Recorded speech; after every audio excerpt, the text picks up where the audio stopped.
clear on your vision board for the year, what you're working towards. Now you've gone through and broken down each season of your life, the different goals for that, getting really clear about who you are in different seasons and how that impacts the way that you show up, not only for work, but the way you move your body. And now you've moved on to the monthly tab where you're going to be able to get really concise on your different goals and be able to stay present with yourself. So here's your monthly overview. We're going to go ahead and get started with the left sidebar and then move into the right sidebar. So you're starting a new month. Here's where you'd go ahead and set your goals for the month. I always love to start with my brain dump because this allows me to see like what I really want to get done. So if my main goal for work, for my relationships, for that is to be XYZ, then in my brain dump I can think about every single way I can get to that point by doing what I need to do this month. So that might be if one of my goals for work is to be able to hit 11,000 followers on Instagram, what would I need to do this month for work to be able to get there? That might be plan content. That might be shoot content. Blah, blah, blah, blah, blah, right? Whatever I need to do there, I'll let the thoughts flow for work, for all of the different areas of my life. And then I can go through and set goals. So my main goal in May for work might be hit 3,000 followers. And my relationship might be go to that new sushi spot in the city. And I might have a couple of different goals here that allow me to overview what I want to get done for this month.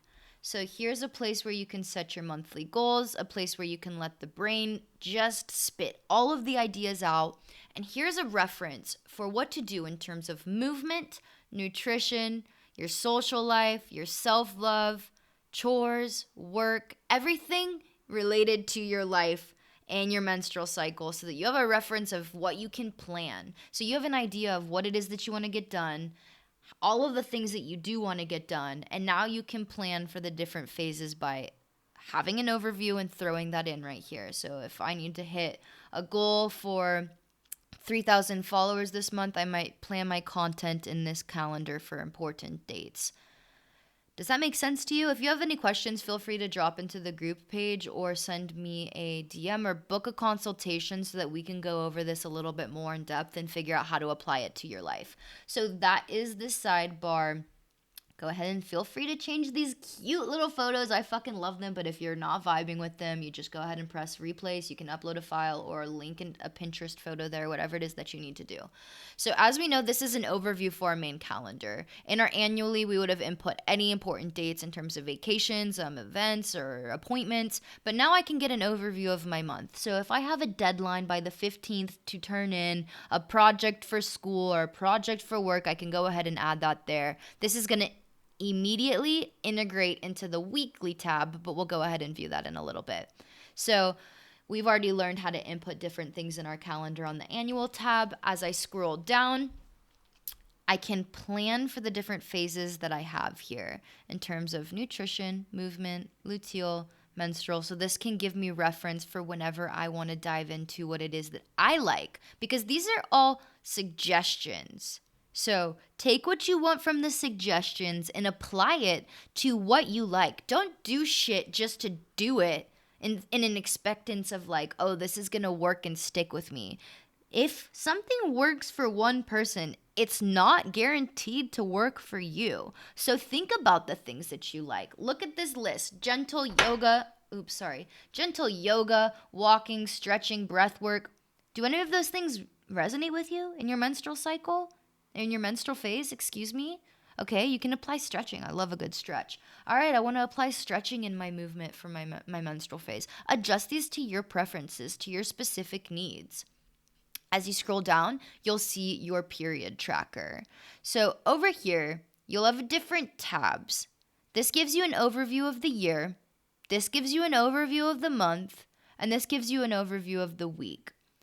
This has an integrated formula that lets you adjust and see predicted period dates of the next cycle and your ovulation. The more information that you input into this period tracker, the more you're going to see accuracy. So for instance, you've just got this template, you just clicked near new period tracker. It's not going to give you an accurate predicted period date for the next month because we don't know how long your cycle is. So as you've learned in Cycle Synced program, you learn how to track your menstrual cycle. This will give you an overview of how long your period normally is and track the consistency here. So, for instance, I will go ahead and backtrack into January. And this will let me know when ovulation is. So, let's say I had my period from the 1st to the 4th. I will get a predicted date of January 18th for ovulation. And you learned what all of that means through my course. So, if I wanted to create a new period tracker, I would just press new period tracker and I would delete this period tracker. So that is it for your monthly tab. This allows you to integrate not only time management, but productivity and see how these different things resonate with your menstrual cycle, and also adjust and stay more present with your annual and seasonal goals. If this is feeling a little bit overwhelming for you, feel free, like I said, to drop into the community space, ask how other girls are adjusting things, or send me a message or an email to drop in. Let's go ahead and move to the weekly tab.